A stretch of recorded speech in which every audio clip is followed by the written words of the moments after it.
Bonjour à tous, merci de vous joindre à ce nouveau webinaire. Bonne soirée ou bon après-midi selon le fuseau horaire où est-ce que vous nous écoutez aujourd'hui. Ce nouveau webinaire dans l'écosystème de XFIT, j'en suis très excité, honnêtement, parce qu'on a pour la première fois deux sommités quand même de leur domaine pour parler de la planification. Deux sommités que normalement tout le monde connaît peut-être déjà. Fait que pour la première fois qu'on t'invite dans un webinaire, ou du moins que tu acceptes l'invitation peut-être, Raymond, bonjour. Salut Étienne. Bonjour à tout Peut-être le que monde. tout le monde te connaît déjà, mais peut-être qu'on peut quand même faire un mini tour d'horizon, peut-être des amis français qui te connaîtraient moins. Oui, écoute, actuellement, je suis chargé d'enseignement au département de kinésiologie, qui est un peu les STAP en France. Euh, donc, tout ce qui est la dimension de la performance et entraînement sportif. J'ai été longtemps préparateur physique avec les équipes de football américain, il faut préciser. Et actuellement, ben, mes périodes d'été, j'accueille des hockeyeurs professionnels là, pour leur entraînement hors saison, pour les préparer pour leur camp d'entraînement et leur début de saison. Super. Ben, merci pour la courte présentation. De toute façon, on va t'entendre parler là, de la planification Ouais. durant tout ce webinaire-là. Aurélien, on se retrouve. Eh ben ouais, deuxième épisode du coup.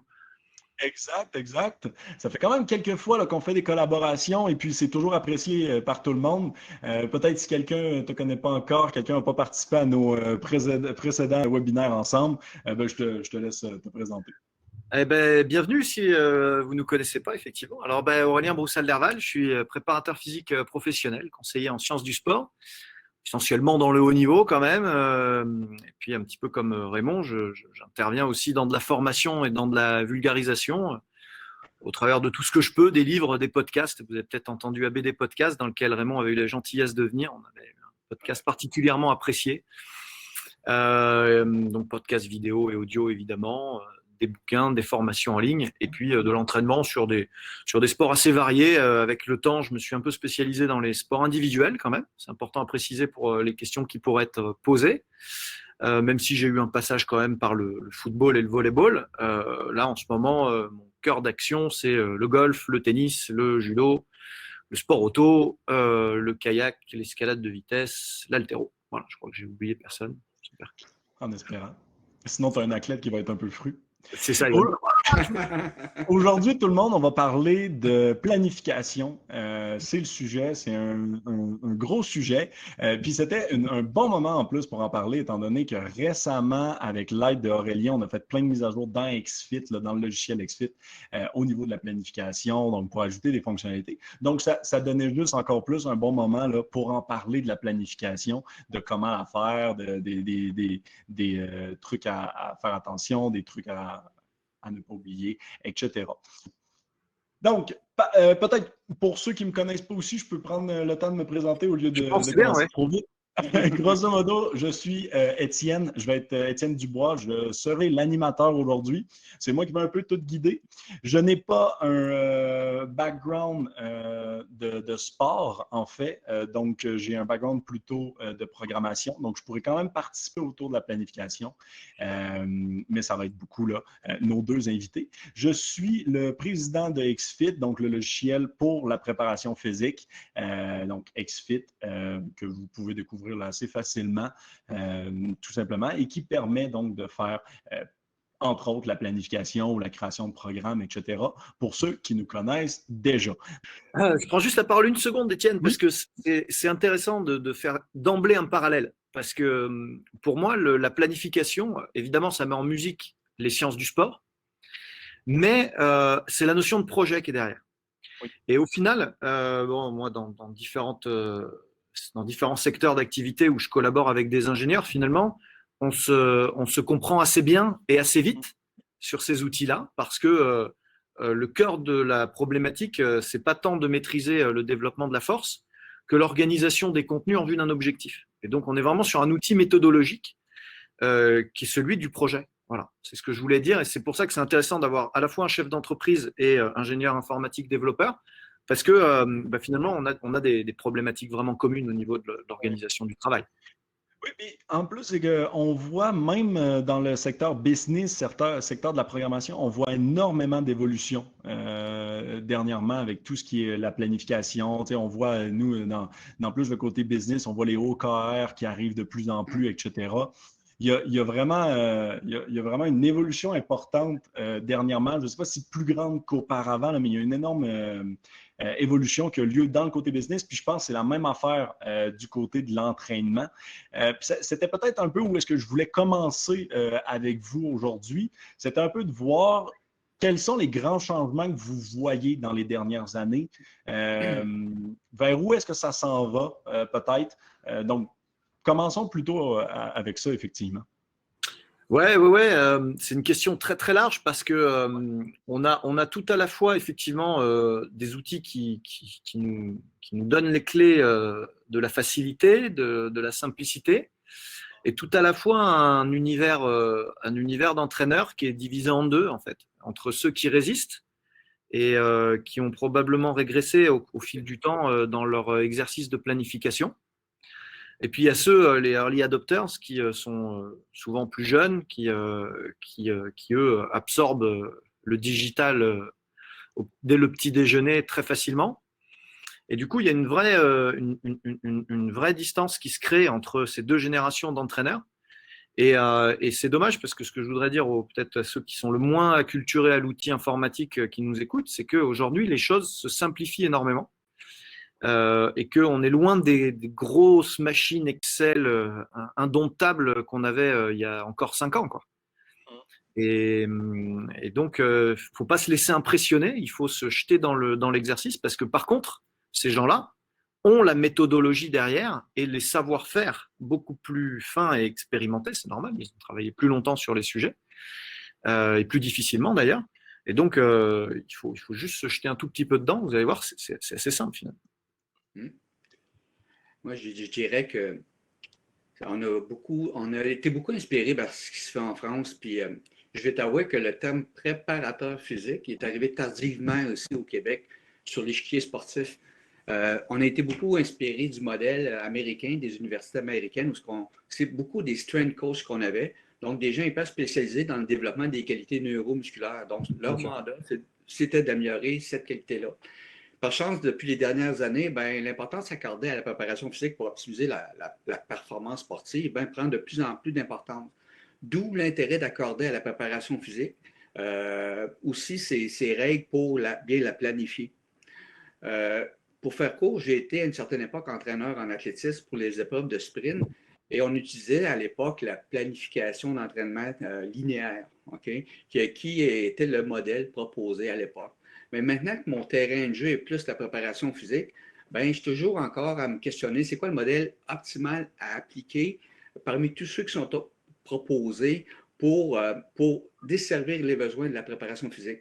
Donc, la grande question, est-ce que les concepts et les principes de planification d'entraînement traditionnel s'appliquent intégralement à la planification de l'entraînement pour la préparation physique? Pour moi, là, il y aura des nuances importantes à apporter. Ce que je trouve aussi, là, c'est qu'il y a des demandes des clubs et des athlètes qui sont très variées, qui fait que le rôle et les implications du préparateur physique et le lien qu'il va avoir avec la planification va différer constamment.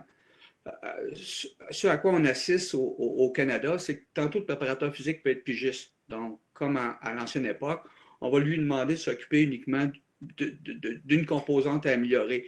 Peux-tu améliorer la vitesse de mes athlètes? Peux-tu améliorer la force de mes athlètes? Et tantôt, il peut être carrément chef d'orchestre, donc s'occuper de la mise en œuvre de toute la préparation de l'athlète, la prise en charge de l'athlète. Et comme exemple, souvent, les hockeyeurs professionnels qui arrivent dans leur patelin l'été, vont nous demander maintenant là, de s'occuper de leur préparation physique hors glace et sur glace. Autre exemple, en patin artistique, on observe que l'athlète est entouré de l'hypertechnicien, du chorégraphe, du professeur de pilates, et ça fait en sorte qu'à un moment donné, le préparateur physique va devoir aussi orchestrer toute la charge d'entraînement de cet athlète-là et de le moduler au fil des années. Ce qui a beaucoup changé, à mon avis, là, c'est notamment la multiplicité du nombre de compétitions. Et là, ça devient un véritable casse-tête. Puis, on a souvent évoqué dans les termes traditionnels de la planification d'entraînement, des termes comme compétition secondaire. Ben maintenant, je pense qu'il y a beaucoup de compétitions qu'on peut qualifier de secondaires, parce que ces athlètes-là, et même dans les sports d'endurance, hein, doivent y participer pour aller acquérir un certain pointage pour accéder aux autres compétitions. Donc, ce qui fait en sorte que nos échéanciers pour bâtir la préparation physique sont de plus en plus courts. Et ça, là, ça va nous amener dans une perspective coût-bénéfice. Donc, ça nous force à adopter là, vraiment une vision court terme et moyen terme en ayant en toile de fond le long terme.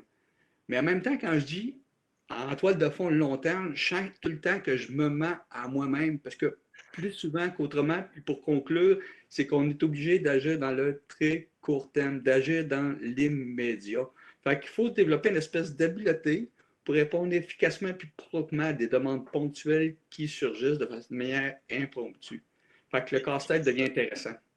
Puis qui sait, effectivement, mais on en reparlera plus en détail, mais je perçois deux éléments donc, qui seraient les grands changements. Puis ton élément, Raymond, pour moi, je vois donc peut-être la vitesse à laquelle ça va maintenant versus avant. Et je pense qu'il correspond à une lecture dans beaucoup d'autres domaines, là, qui n'est pas uniquement dans Ouais. l'entraînement. Effectivement, qui doit aller vite même au niveau des connaissances, au niveau des méthodes, au niveau des compétitions, au niveau de tout. Et puis, Aurélien, je perçois l'aspect technologique aussi, justement, puis qui peut permettre d'aider versus la vitesse à laquelle ça va, là, justement. Peut-être, si quelqu'un le demande même justement dans le chat, est-ce qu'il y a des nouvelles méthodes? Peut-être qui m'amène à une question concrète. Et Raymond, là, tu pourrais commencer. Qu'est-ce qu'aujourd'hui un préparateur physique doit s'intéresser dans l'organisation de sa planification?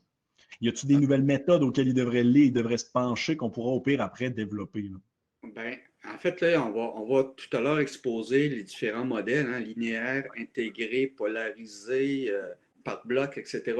Mais pour moi, là, dans ma pratique actuelle, pour avoir fait le résumé de tout ça, là, c'est que la pierre angulaire qui définit ma démarche, c'est d'abord et avant tout, comme l'évoque souvent Antoine Rolab, un collègue en rugby en France, là, c'est de se construire un modèle de l'effort de l'activité. Avec un modèle de l'effort d'activité, ça va nous permettre de faire une précieuse analyse de tâches pour être capable d'identifier les qualités physiques qui sont requises, qui vont nous conduire sur les contenus d'entraînement qui sont vraiment adéquats pour nous permettre de rehausser les capacités physiques de l'athlète pour faire face aux contraintes mécaniques auxquelles il faut faire face avec sa discipline sportive. Fait que si pour moi, là, maintenant, là, dans la planification moderne d'aujourd'hui, s'il y a un élément fondamental sur lequel je m'intéresse dans l'organisation de la planification d'entraînement pour la préparation physique, c'est de bien comprendre puis de connaître les adaptations induites par chacun des contenus d'entraînement que je programme, puis de voir en manipulant certains éléments de la prescription, repos, durée, intensité, modalité, forme de procédé, si je peux créer de nouvelles adaptations pour permettre à l'athlète de progresser. Puis rapidement, là, je fais juste évoquer, là, tellement que ça a évolué, quand j'entraînais en athlétisme, jamais on entendait parler de l'entraînement intermittent très court. Donc aujourd'hui, là, l'entraînement intermittent très court, ben, tu peux parler du 10-10, qui a des adaptations physiologiques différentes du 30-30, qui a des adaptations différentes si tu donnes un repos passif ou actif, qui a des adaptations différentes si tu le fais sous forme navette ou en ligne. Donc, en jouant à travers tout ça, tu peux permettre de faire progresser ta planification d'entraînement en n'utilisant aucun modèle qui nous est proposé dans la littérature actuelle. Puis en plus de ça, il vient s'ajouter là, préparation physique dite athlétique, intégrée ou associée ou contextualisée.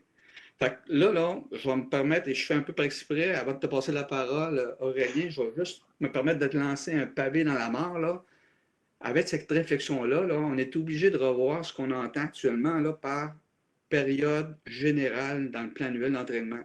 En tout cas, si on continue à utiliser cette terminologie-là, il faut savoir qu'est-ce qu'on insère comme contenu d'entraînement. Et c'est pour ça que souvent dans mes échanges avec Aurélien, j'ai dit, mon Dieu, aujourd'hui, j'ai l'impression d'être du spécifique général au spécifique spécifique. Fait que les termes, pour moi, là, ils ont évolué et ont changé. Ouf, tu sais que je suis profondément d'accord avec toi. Je vais jeter un deuxième pavé dans la mare pour être sûr que tout le monde ait bien entendu. La prépa physique générale, effectivement, a du plomb dans l'aile sur le plan de la méthode d'entraînement. C'est-à-dire qu'au sens où on l'entendait auparavant, c'est-à-dire une espèce de grande phase générale où on aurait fait les mêmes contenus pendant plusieurs semaines, voire plusieurs mois pour tous les sports, par un espèce de filtre initial dans lequel tout le monde passerait. Évidemment, on n'a absolument plus le temps pour ça. Évidemment, c'est plus dans le rythme du tout de ce qu'on fait là. Là où la prépa physique généralisée, j'ai mis un peu d'eau dans mon vin avec le temps, parce que la prépa physique généralisée, finalement, pour moi, aujourd'hui, elle prend deux aspects. Le premier aspect, c'est la culture motrice que l'on va donner aux jeunes. Donc ça, c'est un espèce de truc encore PPG, tu vois, qui existe, mais qui, du coup, est dans la planification de l'entraînement beaucoup plus macroscopique. C'est quelque chose qui va se rapprocher plus d'une période globale dans la vie de l'athlète, qui a du sens aussi dans la planification, si on les a depuis tout jeune. Et puis, il y a quand même un filtre par lequel tout le monde doit passer, selon moi. C'est un filtre du mouvement, c'est un filtre moteur. C'est-à-dire que avant de démarrer une préparation physique, quelle qu'elle soit, selon moi, tous les athlètes devraient être capables de reprendre un minimum de capacité motrice pour accomplir ce qu'on va leur demander d'accomplir. Alors évidemment, quand on les prend à 30 ans, tout raide de partout, tout déséquilibré, etc., on ne va pas pouvoir faire de la magie, on n'aura pas le temps de le faire. En revanche, si on les fait passer par, je sais pas moi, des fentes ou des squats, parce qu'on a décidé que c'était pertinent et que c'était important, alors il faut vérifier avant qu'ils soient capables de se mettre accroupis. Donc du coup, ça reste quand même une espèce de filtre de PPG par lequel il va falloir passer. Mais pas de foncier, pas de trucs généralistes transversaux à toutes les disciplines, ça n'a plus de sens. Et puis sur le plan méthodologique pur, je pense que, et c'est peut-être un peu le sens de la question que posait au tout début Étienne, au final, si on fait un parallèle avec le monde de l'entreprise, que je fréquente pas mal par mes différentes activités, tu sais, on parle beaucoup de méthode agile aujourd'hui. Hein. Ça fait quelques années déjà qu'on parle de ça, mais avec le télétravail, ça a explosé, ces méthodes agiles. Pour les coachs qui ne sont pas familiers du truc. Exact. Pour ceux qui ne le savent pas, c'est en fait une méthode agile, c'est une grande théorie. Là, on va juste faire peut-être un mini-proche plus rapide, mais grosso modo, c'est de dire de se réajuster rapidement par des cycles. Des cycles où est-ce que, par exemple, une semaine, 2 semaines, selon le cas, où est-ce que je fais une tentative, je fais quelque chose, je l'analyse, je recommence et ainsi de suite. Ça vient souvent avec des Scrum meetings, justement, donc des moments où est-ce qu'on peut se parler pour voir où est-ce qu'on s'en va, puis mettre tout le monde à jour. Donc, effectivement, c'est une méthode, ben, ça le dit dans le terme, hein, agile, donc c'est une méthode qui évolue vite, là, qui est faite pour un monde qui évolue vite. C'est une méthode qui est assez adaptée à ce que l'on disait avec Raymond juste avant. C'est-à-dire qu'aujourd'hui, dans le sport, j'aime bien l'image du pigiste et du chef d'orchestre. Le prep physique, effectivement, il est en proie à une coordination d'équipe, qui soit en charge ou pas d'ailleurs, même s'il est pigiste, il va devoir interagir avec des gens. Et quel que soit le chef d'orchestre, il va falloir à un moment donné réunir les gens et dire, bon, on en est où les gars, qu'est-ce qu'on a accompli? Voilà, c'est très important. Et voilà les nouvelles étapes qui nous attendent dans les toutes prochaines semaines, parce que ça a encore changé.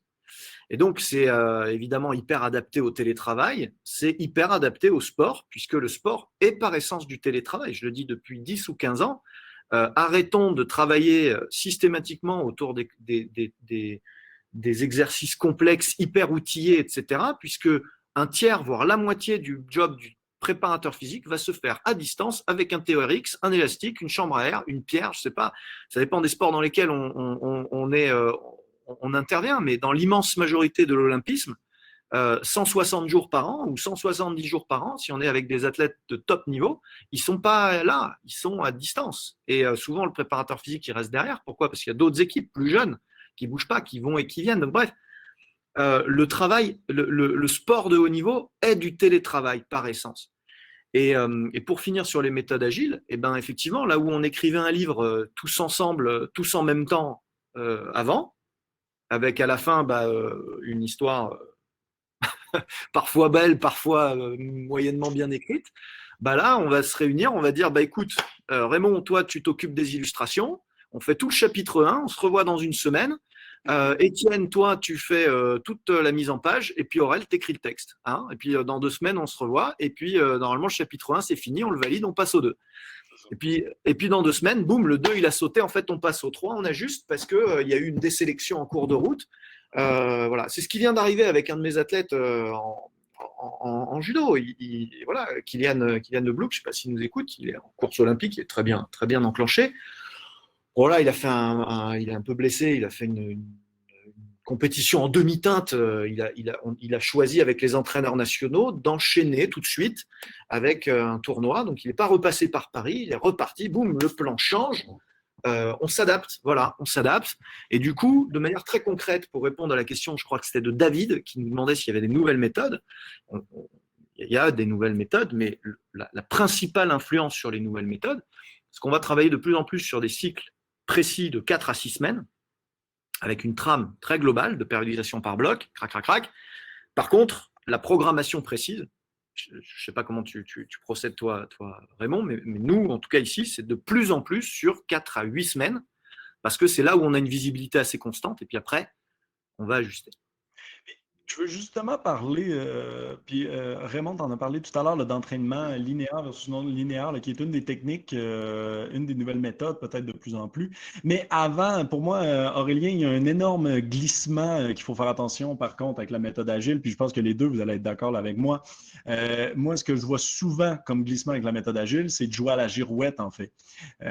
Puis ça va avec ce que vous avez dit de vitesse, que tout va vite. Il est très facile d'être accolé au mur et de simplement être en mode réaction en constante sans avoir un objectif long terme. T'sais, la méthode agile, elle est supposée réajuster en continu en direction d'un objectif bien défini.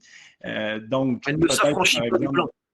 C'est ça. Et donc, peut-être dans un contexte de planification sportive, c'est donc de mettre quand même la grande picture de la planification jusqu'à l'accomplissement de l'objectif, mais après de se laisser le spécifique pour plus tard, parce que tout peut bouger là, en tant que tel. Mais je voulais peut-être juste vous entendre sur l'entraînement linéaire et non linéaire, effectivement, qui arrive de plus en plus et qui fit avec ce qu'on est en train de parler de tout va de plus en plus vite.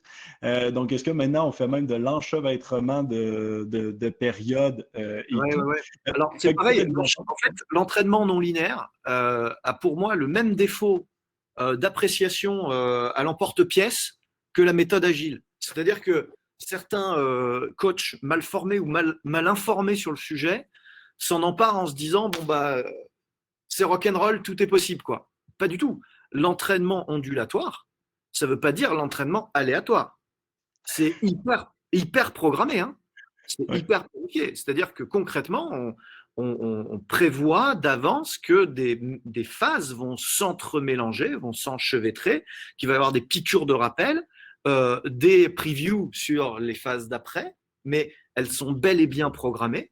Et ce n'est pas une excuse pour faire n'importe quoi. De la même manière que les méthodes agiles ne s'affranchissent pas du plan, loin s'en faut, au contraire. Il le faut plus que jamais parce que c'est là qu'on risque de le perdre de vue et de partir dans le n'importe quoi.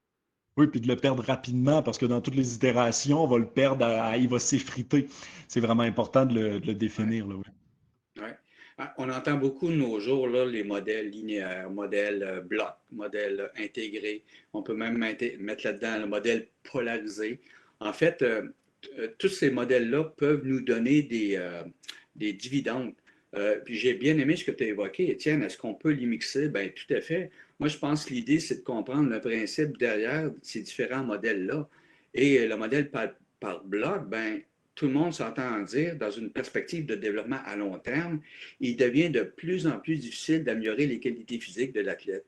Donc, il faut trouver un moyen quelconque pour créer un stress métabolique nouveau qui va créer de nouvelles adaptations pour le permettre de le faire progresser.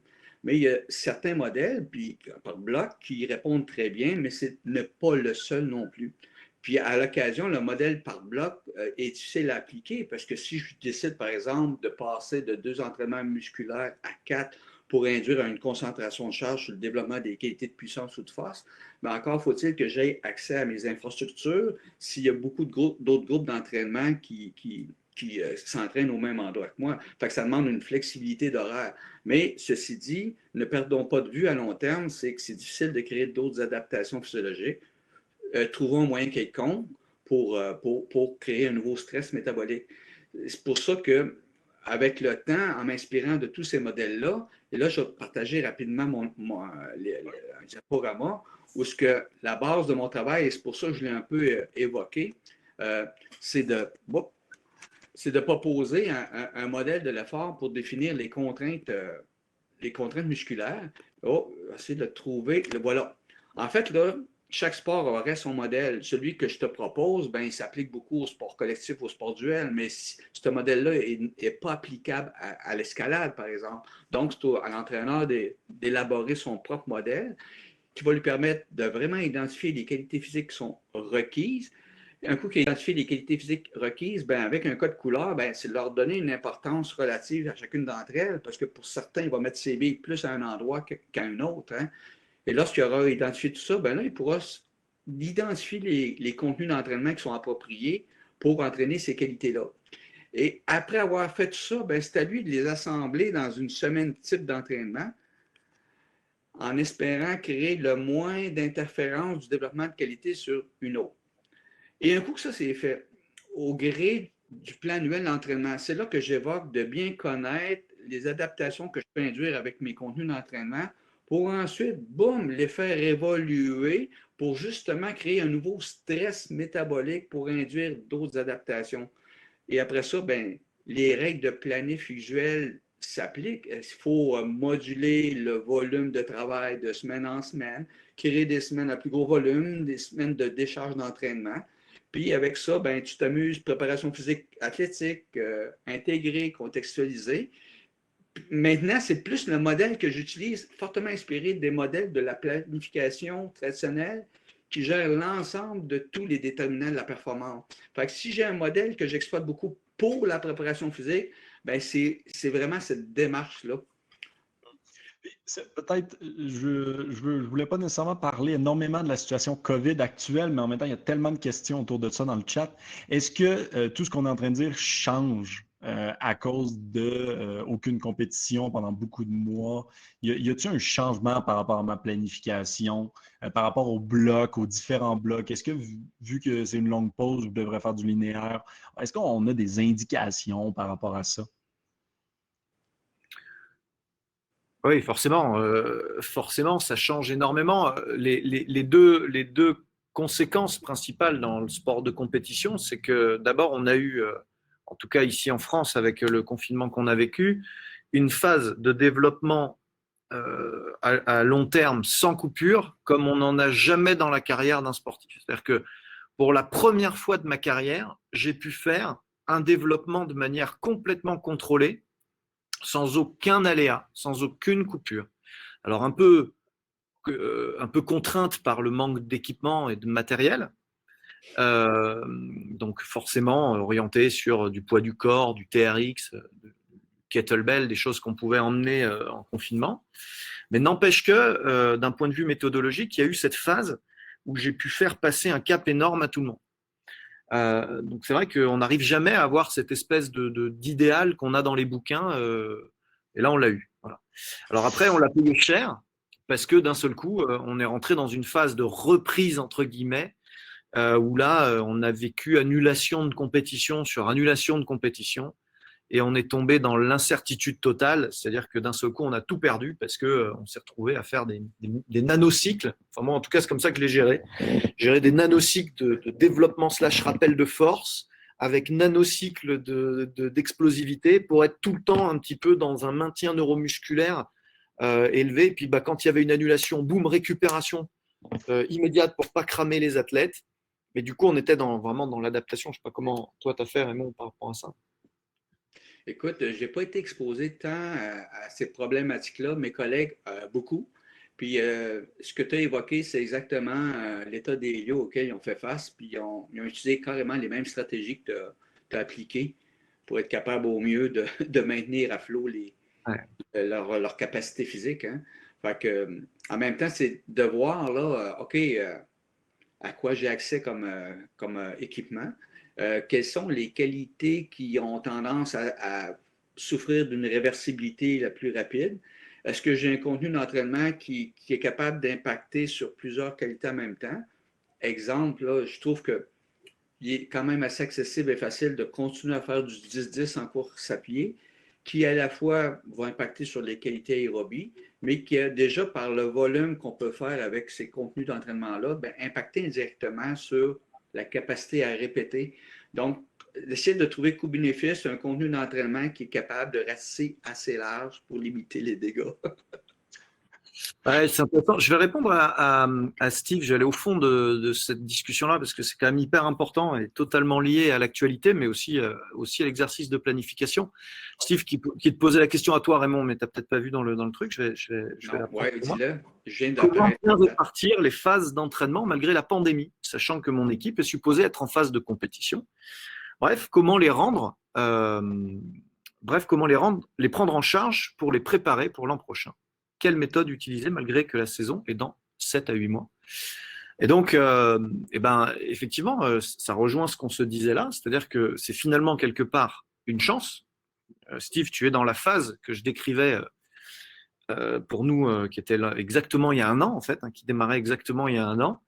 Et tu vas pouvoir faire une alternance de cycles. Donc là, je ne pense pas que la méthode ondulante soit la plus adaptée. Je pense qu'il faut effectivement les faire passer par des phases.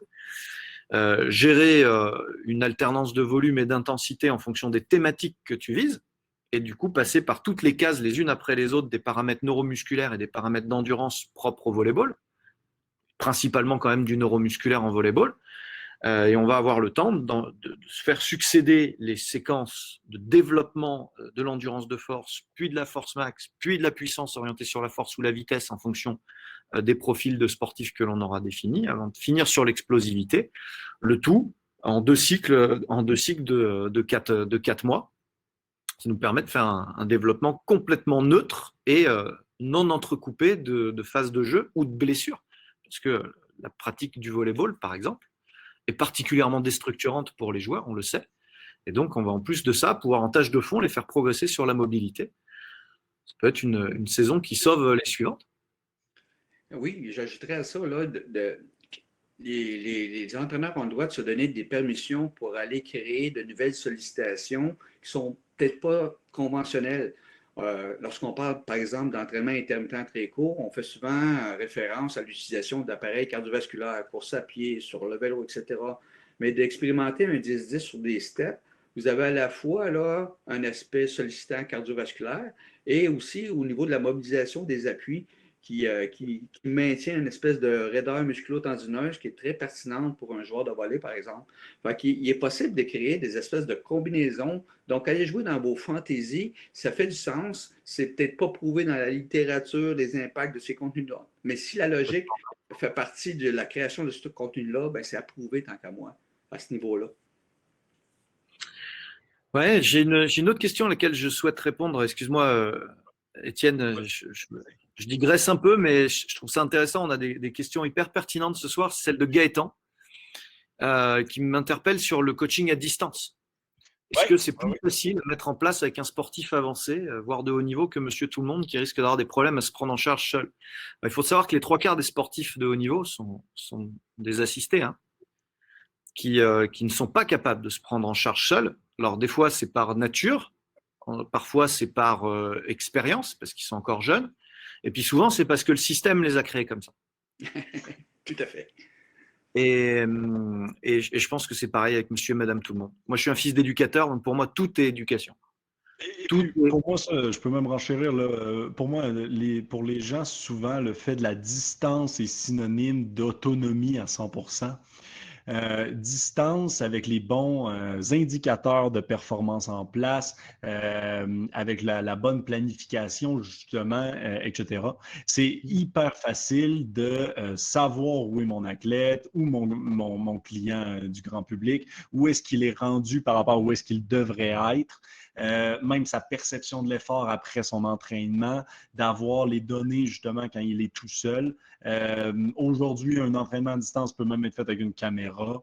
Il y a vraiment, en tout cas, beaucoup de choses, mais ça ne veut pas dire à distance, ne veut pas dire seul et Ça veut pas aveugle. dire en autonomie, absolument. On perd des choses dans la distance, mais on en gagne. Mais on en gagne d'autres. Parce que du coup, ce que l'on perd en présence et en correction instantanée,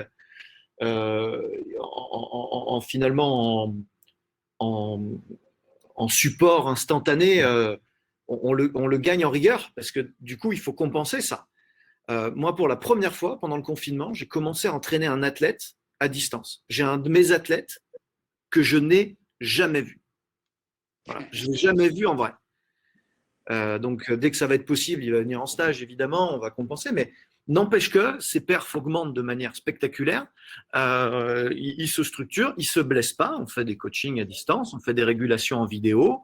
Par contre, ça lui demande une certaine rigueur. Alors, est-ce que c'est possible pour tout le monde? La réponse est probablement non. C'est comme le télétravail. En revanche, est-ce qu'à terme, c'est possible pour tout le monde? Oui. Tous mes athlètes, quand ils sont partis en confinement, ça a duré 24 heures. En 24 heures, ils étaient tous équipés, parés. Ceux qui n'avaient pas de kettlebell chez eux sont venus en chercher au centre. Ils se sont dispersés dans toute l'Europe et le show goes on. Il n'y a pas de problème parce qu'ils sont éduqués à ça. Ils sont éduqués à l'autonomie. Donc évidemment, moi, Exact. Il faut juste s'entourer des bons outils ou des bons protocoles. Puis on l'a vécu même nous d'un point de vue entreprise. C'est juste qu'il faut mettre en place des protocoles pour remonter l'information qui normalement vous l'auriez parce que vous êtes dans la pièce avec le coaché. Maintenant, vous ne l'avez pas. Donc, il faut juste trouver une méthode pour remonter l'information et après, c'est différent, assurément, là, c'est indéniable, mais il y a moyen le télécoaching, plus de possibilités. C'est comme le télétravail. Si on n'en fait jamais et qu'on est en résistance depuis le début et qu'on ne veut pas en entendre parler parce qu'on est contre ça, on ne sait pas bien pourquoi, alors quand ça arrive et que c'est obligatoire, on se noie. Voilà. Si on a pris des réflexes, des habitudes, mais c'est pareil pour les formations. Tu parlais des formations, Raymond, digitales à distance, en me disant que ça te prenait beaucoup de temps, un petit peu en off avant de démarrer. Je le vis en travaillant avec les universités. Celles qui avaient déjà anticipé le truc parce qu'elles sont un peu équipées, parce qu'ils ont des équipes un peu jeunes, un peu geek, machin, ben, elles ont pris le tournant hyper facilement. Et puis celles qui étaient vraiment à l'ancienne sur de l'amphithéâtre présentiel obligatoire, etc., ben là, elles ont pris très très cher. Ça a été très très dur.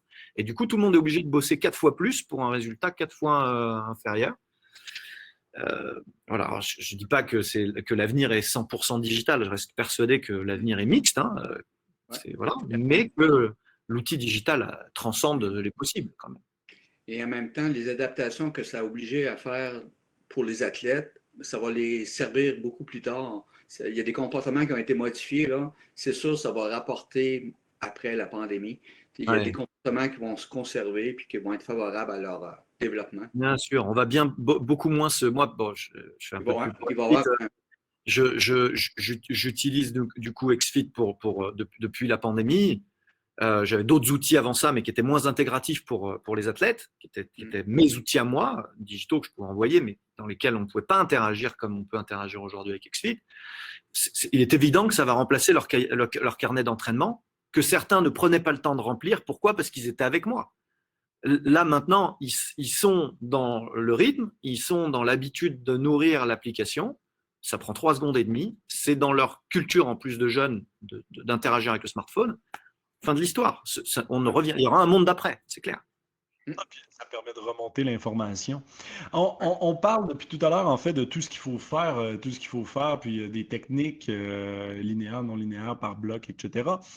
Mais moi, j'aime toujours aller dans le sens inverse aussi, là, en tant que tel. Je trouve toujours ça intéressant. Donc, à l'inverse, qu'est-ce qu'il ne faut pas faire dans le contexte d'une planification? Peut-être, Raymond, si tu veux commencer. Bien, ce que je remarque de la part de certains collègues qui, avec les années, prennent une certaine assurance, c'est qu'ils arrêtent de planifier. Alors, ils se disent, bon, on sait quoi faire, on sait où on s'en va. Fait qu'ils arrêtent de faire cette démarche-là par écrit. Puis d'avoir cette démarche par écrit-là, ça nous permet tout le temps d'avoir une analyse rétrospective sur nos bons coups, sur nos mauvais coups. Puis on a parlé d'être agile, hein, de s'adapter rapidement. Ben, si on part d'un cadre de référence déjà bien établi, il est toujours plus facile de s'adapter rapidement et de limiter le risque des erreurs. Parce qu'il y aura toujours des allers-retours entre la planification puis les adaptations qu'on aura à faire avec un sujet qui évolue, qui se modifie constamment. Donc, il faut toujours planifier, même si on a une certaine expertise, un certain vécu, parce que c'est une belle carte routière qui nous guide tout le long du plan annuel d'entraînement. Clair. Puis même, moi, je dirais, la planification est non seulement pertinente pour le coach, mais aussi pour le coaché, là. Il est tellement difficile d'atteindre un objectif sans avoir un chemin, sans percevoir qu'il y a un chemin clair, sans le comprendre. C'est la différence entre y aller à l'aveugle et à l'intuition ou y aller un peu planifié, là. Assurément. Aurélien, t'as des trucs que tu dirais qu'il ne faut absolument pas faire? Un truc qu'il ne faut pas faire, c'est partir du point A pour aller au point B. Ça, c'est une erreur assez classique parce que du coup, on se prend les pieds dans le tapis, on voit pas plus loin. Tu sais, quand tu apprends à conduire, on te dit, quand tu débutes la conduite en France, on te dit tu conduis au nez du capot. Tu conduis en regardant juste devant ton capot, du coup, tu n'arrives pas à voir au-delà ce qui arrive 40 mètres plus loin. En fait, évidemment, il faut viser la cible et ensuite planifier à l'envers. Donc, on part de la cible et on remonte le temps pour arriver à le gérer le temps. Parce que si tu dis, bon, OK, dans l'idée, je vais planifier une semaine de récup toutes les 3 ou 4 semaines, mettons. Puis du coup, tu commences à tout mettre dans l'ordre comme ça, tu arrives à ton événement. Ah merde, c'est au milieu de ma semaine de développement, ça marche pas. Tu es obligé de tout refaire pour arriver à synchroniser le truc. Donc, une erreur un peu de débutant, j'ai envie de dire, c'est de planifier dans l'ordre. Alors là où ça devient compliqué, c'est que, on l'a dit, on est en méthode agile. Il faut planifier 8 semaines par 8 semaines. Donc, on a une espèce de trame par bloc qui part à l'envers. Et une fois qu'on arrive au jour présent, on va réajuster les 8 semaines à venir au regard de ce qu'on voit. On revient au nez du capot. Il faut quand même être capable de diriger la bagnole en regardant 2 mètres devant soi parce que c'est aujourd'hui la réalité, à plus forte raison en période de Covid. OK. On a plein de questions qu'on pourrait prendre dans le chat, mais moi j'avais un intérêt, surtout qu'aujourd'hui, je pense qu'on a autant de Français que de Québécois. J'avais tout de même, bon, puis français, belge, autant d'Européens que de Québécois. J'avais tout de même la question si vous voyez une différence, en fait, entre les deux approches. Tout à l'heure, Raymond a parlé qu'on a pris beaucoup des stratégies ou de la terminologie française. Est-ce qu'on a des différences culturelles ou des différences qu'on pourrait highlighter aujourd'hui, le mettre en lumière et qui seraient pertinentes pour l'autre camp là, en tant que tel? Écoute, quand j'ai des discussions avec des collègues français ou des gens qui m'écrivent pour discuter des stratégies de programmation, de planification d'entraînement, ils sont souvent surpris parce qu'il y a des idées reçues qui persistent dans le milieu de la préparation physique. Ils sont souvent surpris qu'on est capable de commencer avec des contenus qui sont étiquetés spécifiques. Donc, je leur apprends qu'il est possible de faire de l'haltérophilie dès la reprise de l'entraînement, mais d'adapter le choix de l'exercice, de son niveau de difficulté et de la charge manipulée, mais tout de suite de commencer à solliciter légèrement la puissance pour lorsqu'elle sera très importante à développer, bien, il y aura eu une mise en place de ces sollicitations-là pour bien se préparer. Il est possible de commencer avec du 10-10 pour un athlète qui a un profil athlétique sprinter, plutôt débuter avec du 30-30 qui pour eux impacte plus sur les qualités cardiovasculaires que le 10-10. Mais faire du 10-10, si vous posez la question à quelqu'un qui a un profil sprint, là, pour lui courir, par exemple, à 125 de VMA, c'est rien pour son profil athlétique. Donc, de débuter à ces sollicitations-là, c'est très adapté à son profil, puis il est capable d'absorber ça facilement. Puis, il y a un intérêt, une motivation à le faire, parce que poser la question à un sprinter, là, un vrai, là, est-ce qu'il préfère courir 10 secondes ou 30 secondes? Et il va vous répondre pour entraîner les qualités cardiovasculaires, là, 10 secondes. Donc, il y a moyen de commencer avec des contenus étiquetés spécifiques. Vous savez, là, faire un full squat, 5 répétitions, mais pas 5 répétitions maximales en reprise d'entraînement, c'est pensable aussi. Donc, d'installer au début là, les contraintes mécaniques auxquelles il va faire face avant de les programmer trop tard, ben, ça peut se faire plus précocement que ce qui est souvent évoqué. Puis toi, Aurélien, en France, selon toi, y a-t-il des pratiques québécoises que vous devriez plus vous inspirer? En fait, ce que je perçois comme différence fondamentale, effectivement, les Québécois sont comme dans beaucoup de choses vraiment l'interaction de nos deux cultures, hein. Mais malgré tout, vous êtes sur le continent américain.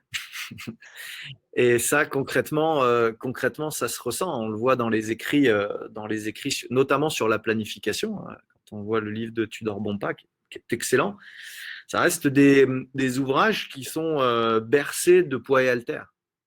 Oui. Hein, tu le disais, hein, c'est d'abord le strength et ensuite le conditioning. Et donc nous, chez nous, on a je pense, la polarité inverse, avec un héritage extrêmement athlétique et principalement quand même des sports d'endurance, donc avec une vraie approche de la physiologie de l'effort qui guide. Et du coup, on va raisonner toujours en termes de volume d'entraînement et d'intensité métabolique, plus que de nombre de reps et de stress nerveux. Ce qui parfois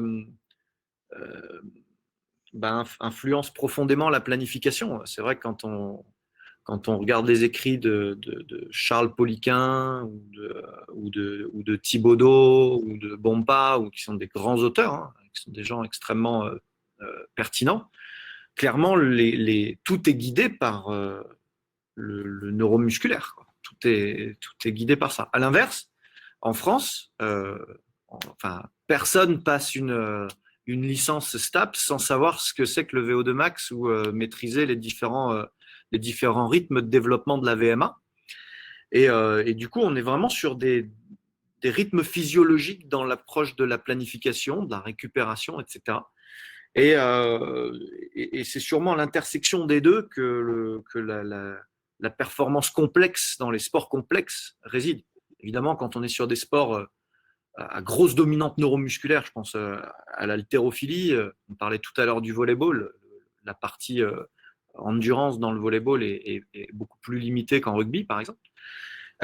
C'est plus facile d'isoler un peu les contenus. Ou à l'inverse, si on fait que du sport de longue distance, de l'ultra trail, etc., la part neuromusculaire est plus limitée, même si ils auraient vraiment intérêt à faire de la force max, selon moi. Dans tous les autres sports, concrètement, le hockey, les sports de combat, qu'ils soient individuels ou par équipe, là, c'est une explosion de qualité neuromusculaire et métabolique. Il faut tout mélanger, quoi. Voilà. Puis pour ça, j'ai lancé un peu un pavé dans la mare où ce que j'évoquais, peut-être qu'il faut redéfinir ce qu'on entend par préparation générale. Parce que souvent, on était à une époque très longtemps à faire une préparation très foncière où c'était de l'endurance. Donc, on était en train de solliciter une qualité qui n'était jamais sollicitée dans la compétition. Oui, elle est préparatoire mais il y a moyen d'y arriver avec des contenus d'entraînement plus spécifiques. Et souvent, pour le sport collectif, l'entraînement intermittent très court, il répond très bien.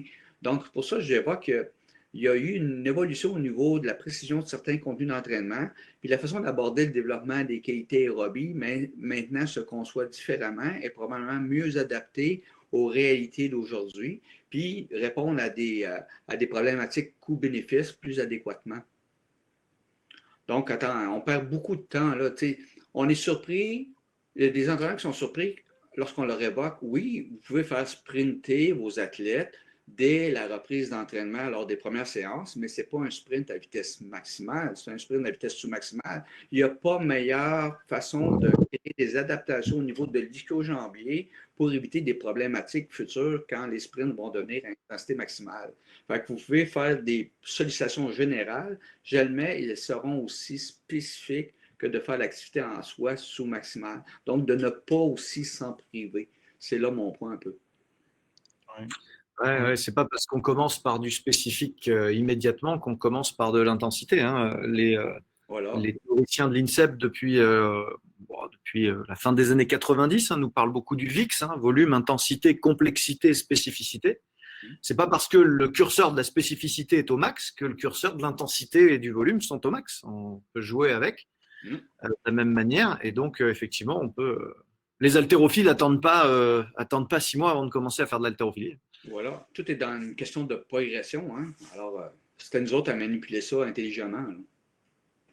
Oui. Il y a des questions justement par rapport à ça et par rapport à la situation actuelle de la COVID, là, par exemple, justement, comment est-ce que je fais de l'explosivité dans ma planification dans le cas où est-ce que je n'ai pas accès à une salle de muscu?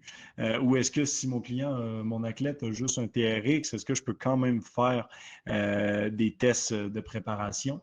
Je ne sais pas, est-ce que vous avez des... Bon, puis c'est très large, je peux vous poser la question plus précisément au pire, mais est-ce que vous avez des indications peut-être autour de ce fait-là et qui est très contemporain à la COVID, là, mais qu'on n'a pas accès à tout cet équipement-là? Comment qu'on fait dans ce Juste contexte-là? il y a une qualité qui, pour moi, est facile à entraîner, c'est bien l'explosivité ou la force à grande vitesse, parce que ça fait appel à l'utilisation de la pliométrie ou des situations de survitesse. Donc, tout ce qui est bondissement ou mouvement balistique de projection, ben, vous êtes en mesure de solliciter cette qualité-là. Donc, vous sautez sur une boîte, vous sautez dans votre escalier, vous sautez sur place, vous sautez à 2 jambes, vous sautez à une jambe, vous sautez verticalement, horizontalement, diagonalement, etc. Vous êtes dans une situation où vous sollicitez l'explosivité à poids corporel. Vous avez des bandes élastiques, si vous pouvez faire un travail assisté, vous êtes dans une situation de survitesse qui est exceptionnelle aussi. Donc, pour l'explosivité, tant qu'à moi, là, c'est libre à votre C'est la partie la plus simple, effectivement. Tu mentionnes l'élastique, finalement, pour travailler l'explosivité, ce qui va vous manquer le plus, si vraiment vous n'avez aucun équipement et que vous êtes dans le désert, c'est effectivement cet élastique, parce que vous avez, avec votre poids de corps, toujours trop de force pour vraiment développer l'hypervitesse, la vitesse maximale.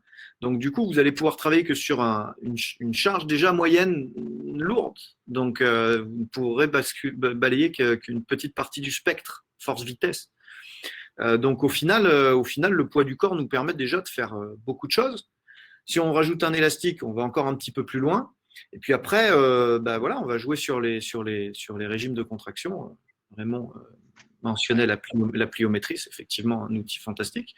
On a effectivement le concentrique pur, chercher déjà à générer un maximum de puissance avec des box jump, etc. On a tous des marches à un moment donné, des côtes, des rochers, des choses qui nous permettent de faire plus de concentrique voire que du concentrique à haute intensité. Et puis rappelez-vous qu'un facteur de développement du RFD, du front oxotonique de montée de la force, de cette pente d'accès à la force max, c'est l'excentrique. Et donc un contre-saut freiné, bloqué d'une hauteur maximale, là aussi, vous n'avez pas besoin de matos. Il vous suffit d'un banc, il vous suffit d'une table. Il vous suffit... Assurément. On parlait aussi tout à l'heure de à quel point ça allait vite et puis donc à quel point tout le monde devait toujours se parler, etc. Peut-être donc dans cette synchronisation-là avec tous les acteurs qui sont en jeu, comment intégrer les entraînements, là, par exemple, de judo, les entraînements de football américain, là, Raymond, qui va être ton expérience. Donc, comment inclure le coach dans tout ça, qui serait peut-être ma prochaine question, en fait. Comment inclure le coach dans la planification, parce que les entraînements, ouais. je dirais, moins physiques, plus du sport, font partie de la planification aussi. Oui, c'est pour ça qu'on reproduit pas mal le modèle français où ce qu'on introduit au staff de plus en plus la présence d'un préparateur physique temps plein, ce qu'il n'y avait pas anciennement. Donc, nous, on s'est beaucoup inspiré de ce qui se faisait au niveau organisationnel là, en France et en Europe.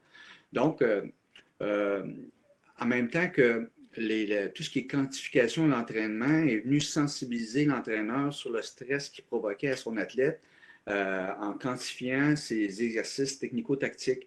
Donc, il est devenu de plus en plus sensible au concept de quantification de charge d'entraînement et modulation de cette charge d'entraînement-là. Ce qui fait en sorte que de plus en plus, l'entraîneur et le préparateur physique sont intimement liés pour définir la modulation des intensités de travail et le volume à venir de semaine en semaine. Donc, il est de plus en plus éduqué et sensible à ces paramètres-là pour optimiser la performance de l'athlète. Fait qu'au fil des ans, là, il s'est installé une belle complicité entre ces deux intervenants-là pour optimiser la performance des athlètes. Tout à fait. L'importance d'avoir le préparateur physique en tout temps, en fait. Pas qu'il Oui, soit, constamment. pas qu'il Oui. soit- Et c'est pour ça que j'accompagnais autant en saison de compétition le groupe d'athlètes qu'en hors-saison. Et je faisais des rapports réguliers à l'entraîneur sur l'évolution de son groupe en entraînement. Il venait faire des petites visites amicales pour voir l'état de forme de ses troupes. Puis à ce moment-là, c'est facile d'établir un discours où ce que j'interviens in-season, où ce que là, au football américain, là, c'est de la place au technico-tactique. Hein? C'est un jeu d'échecs sur terrain. Hein? Alors, c'est facile pour moi d'évoquer, OK, tes troupes performent bien, mais on sent un certain niveau de fatigue. Alors, c'est là, lui qui n'est pas en mesure, parce qu'il est dans son truc, de constater l'état des troupes, ben, il est ouvert à ce message-là plus facilement. OK.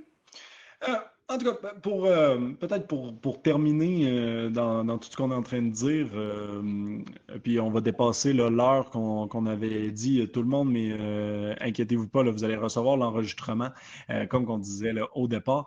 Mais peut-être pour terminer, auriez-vous chacun des conseils à partager à tous les professionnels qui nous écoutent? Comment ils peuvent utiliser ces conseils-là dès demain, en fait, dans leur planification? Avez-vous des conseils comme ça? Peut-être Aurélien, si tu veux commencer. Aurélien, je vais te laisser les conseils. Je vais partir avec des phrases philosophiques à partager. Pas très bon à donner des conseils, mais voici quelques phrases qui m'habitent et qui viennent influencer ma démarche aujourd'hui en planification d'entraînement. Il y en a une qui dit: je comprends de plus en plus ce que je fais, mais je n'ai toujours aucune certitude, parce qu'en préparation physique, nos vérités d'aujourd'hui deviennent nos incertitudes du lendemain. Puis le paradoxe, Aurélien et moi, on parle avec beaucoup de conviction des principes de planification d'entraînement, mais je vous dirais, malgré mes belles certitudes, je demeure malgré tout constamment dans une délicieuse incertitude. Donc, moi, tout ce que je peux dire aux préparateurs physiques, c'est qu'on a parlé d'être agile, hein, d'être rapide à s'adapter. Ben, c'est justement, il faut se doter d'un coffre à outils super bien garni, et ça en termes de connaissances, pour être capable d'assembler un puzzle avec des pièces qui n'arrêtent pas de changer constamment. Alors, le défi, il est tout là. Mais, puis, qui ça, moi, je vais y revenir, mais l'incertitude, c'est la part qui est partout et qui est parfaite. Encore une fois, il faut juste l'accepter, mais aussi d'avoir les indicateurs pour voir qu'on est sur la bonne track, quand pouvoir réajuster, et d'où la méthode agile là, qu'on parlait au départ, en fait. Et il y en a à Mais qui ça pas être à parle, l'aveugle. la délicieuse incertitude, il y en a à qui ça parle. Ah ben oui, j'ai appris ça à l'Université Laval. C'est pas la première fois que tu le dis, donc. Non. Aurélien, donc ça a l'air que tu ramasses les conseils. Ouais. Bon, je vais en donner un, c'est qu'il faut bien se rappeler que euh, comme un spectacle, hein, l'entraînement, c'est la partie immergée de l'iceberg. Face à face pédagogique, c'est le moment où il n'y a plus grand-chose à faire, j'ai envie de dire. C'est pas le gros du travail. Le gros du travail, c'est avant, c'est après, c'est pas pendant. Pendant, finalement, tout est prêt. Tout est prêt. Et quand vous allez au théâtre, si tout n'est pas bien préparé, vous voyez une mauvaise pièce.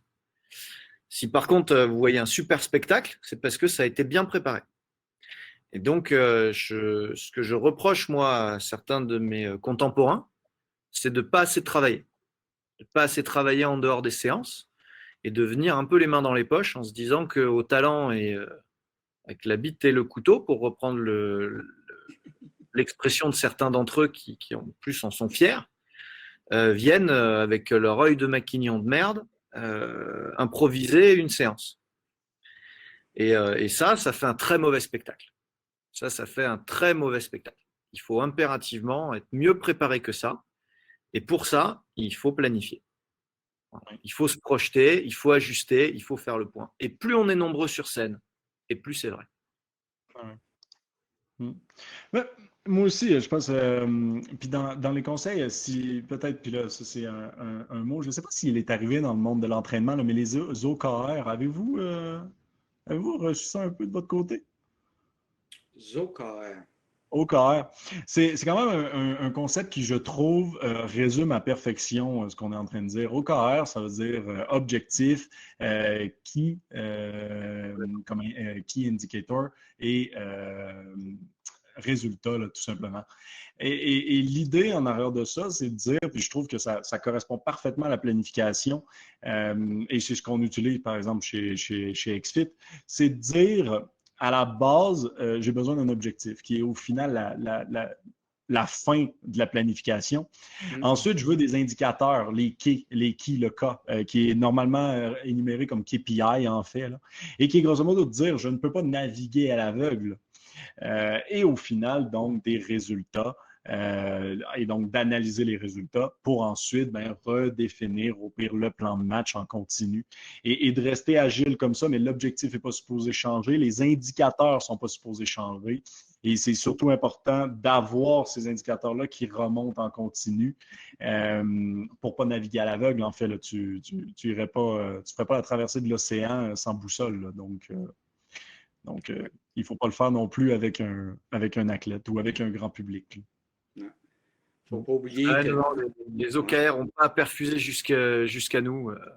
Pas encore. Peut-être que c'est partie des méthodes. C'est nouveau beaucoup. C'est un résumé. Le concept existe depuis toujours. Mais c'est intéressant dans le monde business, c'est de plus en plus le terme qu'on utilise. Mais effectivement, que ça va sûrement arriver autant dans le monde de l'entraînement. C'est le concept que vous utilisez déjà de toute façon. Raymond, tu avais quelque chose? Non, c'est bon.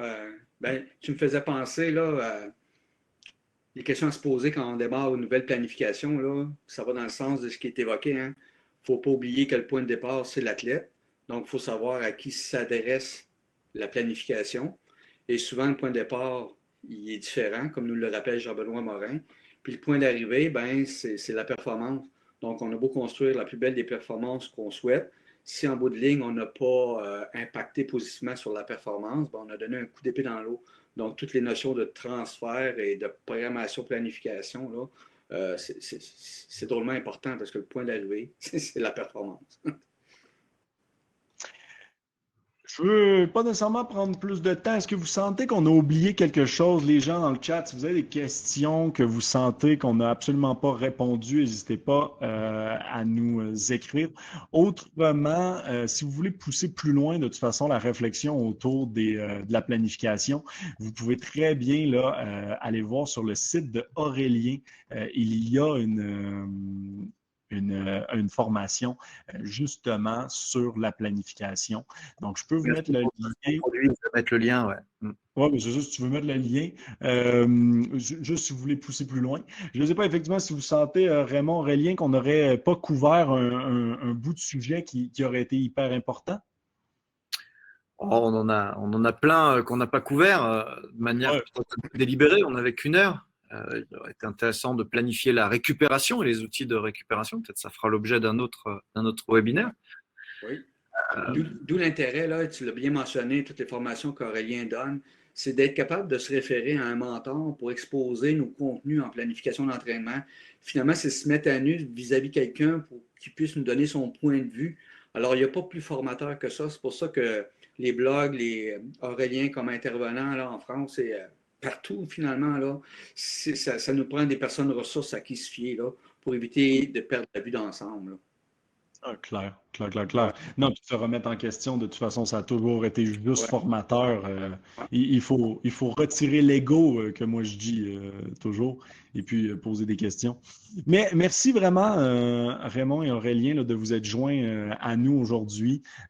C'était vraiment super là, de discuter avec vous de tous ces sujets-là. Comme je disais, ce webinaire-là sur la planification a un peu rebondi de discussion avec Aurélien à la suite des modifications dans XFIT concernant la planification. Et donc, pour prolonger ça, on avait même justement le goût là, de présenter la planification dans XFIT. On va le faire la semaine prochaine ou dans 3 jours. J'ai oublié la date. On va le faire bientôt sur la page Instagram, en fait, de Aurélien. Donc, je vous invite tout simplement à aller liker là, sa page, aller le suivre. Puis, on va le faire à cet endroit-là le plus tôt. Au pire, on vous le renverra là, par la suite. Il n'y a aucun problème. Mais donc, on pourra vous présenter toutes ces mises à jour-là qu'on a faites là, qui nous ont permis aujourd'hui de faire ce webinaire-là, tout simplement. Encore une fois, vraiment, merci beaucoup, Raymond. Merci beaucoup, Aurélien, de vous être joint. J'espère qu'on pourra effectivement refaire un autre webinaire, tout le monde ensemble. Je pense que ça a été très apprécié. Et au plaisir de continuer à en discuter avec tout le monde. Ouais. N'hésitez pas à rester au contact. Vous savez qu'on répond aux questions, on essaye au maximum. Merci. Bon, merci encore une fois, tout le monde. Puis bonne soirée ou bonne fin d'après-midi, selon où vous êtes dans le monde. Merci, Étienne. Super. Merci.